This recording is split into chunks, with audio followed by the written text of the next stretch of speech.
साथियों, अगर आप एक सैलरीड इंडिविजुअल्स हैं या फिर नॉन सैलरीड पर्सन भी है, अभी आप आईटीआर फाइल करने जाएंगे अपनी फाइनेंशियल ईयर 24-25 के लिए, तो यहाँ मैं आपको बताने वाला हूँ कौन कौन सी डिडक्शंस या एग्जम्पशंस का बेनिफिट आपको नहीं मिलने वाला है जब आप अपनी आईटीआर को फाइल करेंगे।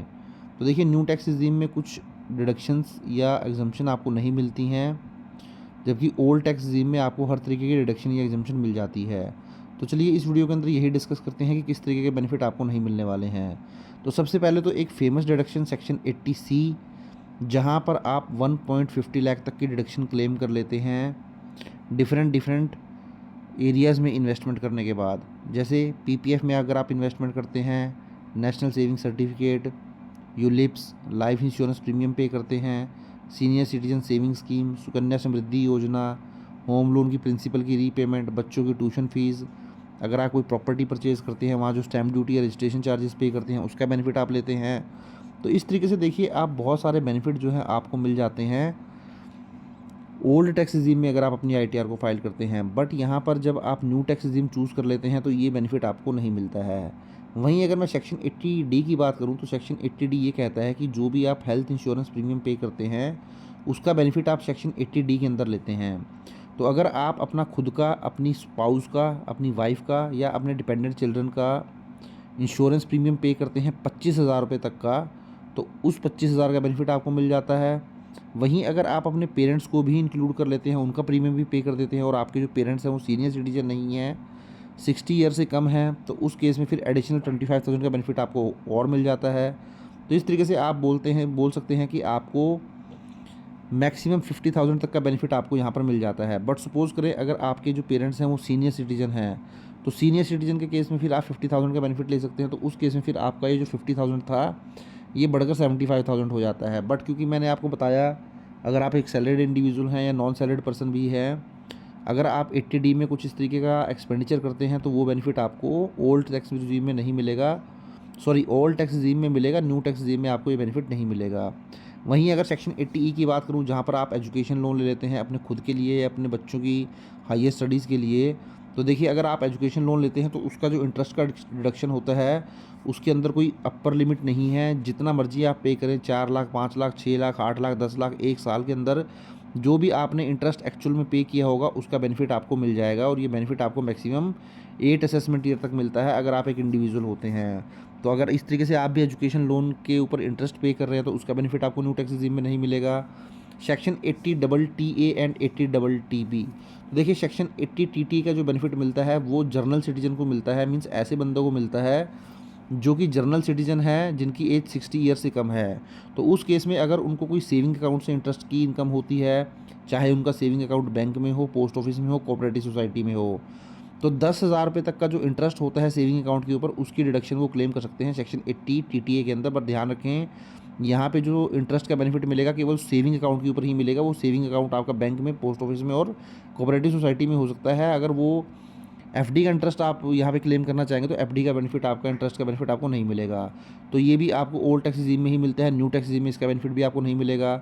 वहीं अगर मैं सेक्शन 80TTB की बात करूँ तो 80TTB का बेनिफिट केवल और केवल सीनियर सिटीजन को ही मिलता है, मीन्स ऐसे व्यक्तियों को मिलता है जिनकी एज 60 ईयर या 60 ईयर प्लस होती है। तो यहाँ पर देखिए उनको जो इंटरेस्ट का बेनिफिट मिल जाता है, सेविंग अकाउंट के इंटरेस्ट का बेनिफिट भी मिल जाता है, कोई एफडी उन्होंने खुलवा रखी है उसके ऊपर जो इंटरेस्ट अर्न करते हैं उसका बेनिफिट भी मिल जाता है।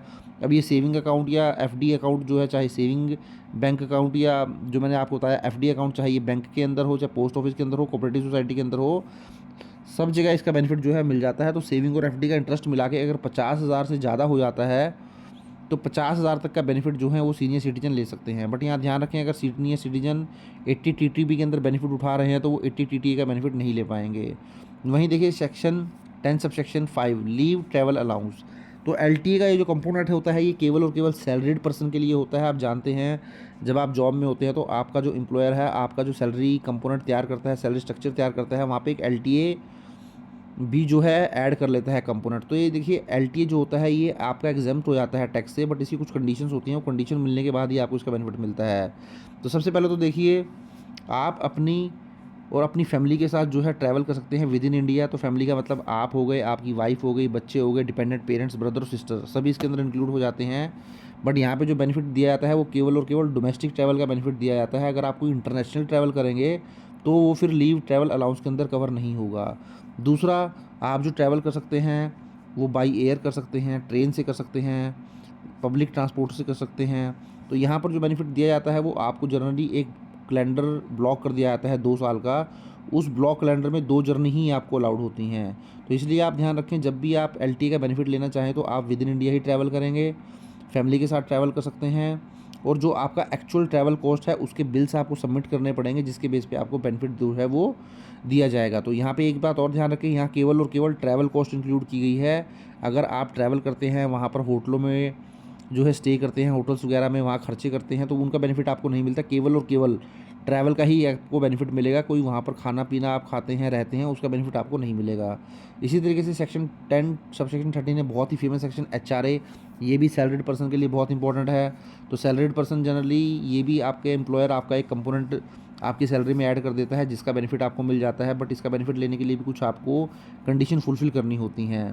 तो इसके ऊपर तो ऑलरेडी मैंने वीडियो अपलोड किया हुआ है, उस वीडियो का लिंक आपको नीचे डिस्क्रिप्शन दे दूंगा, आप जाएँ और डिटेल में देख लें। तो सबसे पहले तो आपको कंडीशन यही है कि आप एक सैलरीड एम्प्लॉई होने चाहिए और एचआरए आपकी पार्ट ऑफ सैलरी होना चाहिए। वहीं आप एक रेंटेड हाउस में रहते हों और रेंट की पेमेंट करते हो, तभी आपको इसका बेनिफिट मिलेगा। एग्जम्पशन जो आपको मिलती है वो जनरली जो 3 अमाउंट होती है उसमें से लीस्ट अमाउंट मिलती है। एक्चुअल एचआरए आपको एम्प्लॉयर से क्या मिला, मीन्स आपकी पार्ट ऑफ सैलरी एचआरए क्या है, जो आप रेंट की पेमेंट करते हैं उसमें से लेस कर देंगे 10% ऑफ सैलरी। अब यहाँ सैलरी का मतलब होता है basic plus DA plus commission, इन तीनों को मिलाएंगे तो आपकी सैलरी की फिगर जो है वो कैलकुलेट हो जाएगी। प्लस इसमें आप ऐड कर दें 50% ऑफ सैलरी और 40% ऑफ सैलरी अगर आप नॉन मेट्रो सिटीज़ में रहते हैं। इन तीनों में से जो लीस्ट अमाउंट होगा उसकी एग्जम्पशन आपको इस सेक्शन के अंदर मिल जाएगी। तो जैसा मैंने आपको बताया, इसके ऊपर प्रैक्टिकल एग्जाम्पल मैंने ऑलरेडी अपलोड किया हुआ है, वीडियो का लिंक आपको नीचे डिस्क्रिप्शन में मिल जाएगा। इसमें इंपॉर्टेंट नोट आपको यही ध्यान रखना है कि अगर आपने कोई रेंट की पेमेंट नहीं की तो आपको बेनिफिट नहीं मिलेगा, और रेंट की पेमेंट की है और जो टोटल रेंट की आपने पेमेंट की है वो 1 लाख रुपये से ज़्यादा है तो वहाँ पे आपको पैन देना पड़ेगा लैंडलॉर्ड का। अब सेक्शन 24 सबसेक्शन बी, जहाँ पर आप कोई प्रॉपर्टी परचेज करते हैं, लोन उसके लिए लेते हैं, वहाँ पर जो इंटरेस्ट का कंपोनेंट था उसका बेनिफिट आपको मिल जाता है, उसकी डिडक्शन आपको मिल जाती है सेक्शन 24 सबसेक्शन बी के अंदर। तो इसलिए आप भी कोई होम लोन लेते हैं, वहाँ पर इंटरेस्ट की पेमेंट की है, या आपने कोई हाउस कंस्ट्रक्ट किया है, रिपेयर किया है, रिन्यूअल किया है, तो वहाँ पे आपको इसका बेनिफिट मिल जाता है। तो देखिए, अगर आपकी प्रॉपर्टी सेल्फ ऑक्युपाइड है तो 2 लाख रुपए तक का इंटरेस्ट आप क्लेम कर सकते हैं। जो 2 लाख रुपए तक की आपने पेमेंट की होगी उसका बेनिफिट आपको मिल जाएगा अगर आपका हाउस सेल्फ ऑक्युपाइड है। बट ये ध्यान रखना है कि आपकी जो कंस्ट्रक्शन है या जो आप हाउस परचेज़ कर रहे हैं वो 5 साल के अंदर कंप्लीट हो जाना चाहिए। उसकी कंस्ट्रक्शन या फिर जो आपने परचेजिंग की है उसकी परचेज़ आपको पोजेसन मिल चुकी हो विद इन 5 ईयर के अंदर from the end of the financial year in which the loan was taken. जिस साल में आपने लोन लिया था अगले 5 सालों तक आपका हाउस जो है वो कंप्लीट हो जाना चाहिए। तो ये बात ध्यान रख के चलनी है। वहीं अगर साथियों मैं न्यू टैक्स रिजीम की बात करूँ तो न्यू टैक्स रिजीम में इसका बेनिफिट ज़रूर मिल जाता है। बट न्यू टैक्स रिजीम के अंदर ये कंडीशन लगाई जाती है कि न्यू टैक्स रिजीम के अंदर आपको बेनिफिट तभी मिलेगा जब आपकी प्रॉपर्टी रेंटेड होगी। अगर आपकी प्रॉपर्टी सेल्फ ऑक्युपाइड है तो उसका बेनिफिट केवल ओल्ड टैक्स रिजीम में ही मिलेगा। न्यू टैक्स रिजीम में जैसा कि मैंने आपको बताया प्रॉपर्टी रेंटेड होगी तो बेनिफिट मिलेगा, और दूसरा वहाँ पे ये 2 लाख रुपए की लिमिट एप्लीकेबल नहीं होती है। जितना भी आप रेंट इंटरेस्ट पे करेंगे 4 लाख, 3 लाख, 2.5 लाख, 5 लाख, वो सारा ही बेनिफिट आपको मिल जाएगा। तो कुछ और चीज़ें देख सकते हैं, आप पढ़ सकते हैं यहाँ पे। अगर आपका हाउस कंप्लीट 5 साल के अंदर नहीं होता है तो आपकी जो लिमिट है वो 30,000 तक रिड्यूस हो जाएगी। डिडक्शन आपको एग्रीवल बेसिस पे होती है। प्री कंस्ट्रक्शन इंटरेस्ट आपका कोई है तो आप उसको 5 इंस्टॉलमेंट में क्लेम कर सकते हैं। तो ये छोटा है वीडियो तो साथियों सैलरीड इंडिविजुअल के लिए या कुछ नॉन सैलरीड पर्सन के लिए भी ये जो है हेल्पफुल हो सकता है, जहाँ मैंने आपको बताया कि कौन कौन से डिडक्शन या एग्जम्पशन आपको न्यू टैक्स रिजीम में नहीं मिलने वाली है। इसके अलावा और बहुत सारे डिडक्शन का जिक्र मैंने यहाँ नहीं किया है जो कि सेक्शन 80C से लेकर 80U तक फॉल होती हैं। वो किसी भी तरीके की deduction generally new tax regime के अंदर नहीं मिलती है।